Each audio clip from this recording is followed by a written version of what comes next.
வச்சு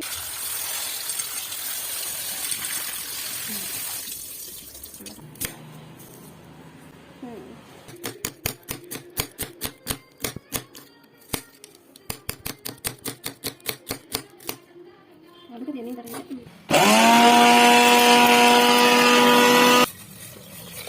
இதில் சேர்த்தோம். ஒரு தண்ணி வச்சுட்டு ஊற வச்சு அரிசி கையெடுத்துக்கோ.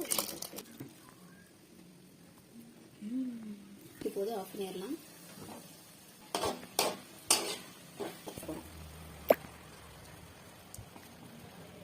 எல்லாரும் எண்ணெயில் வணக்கம்.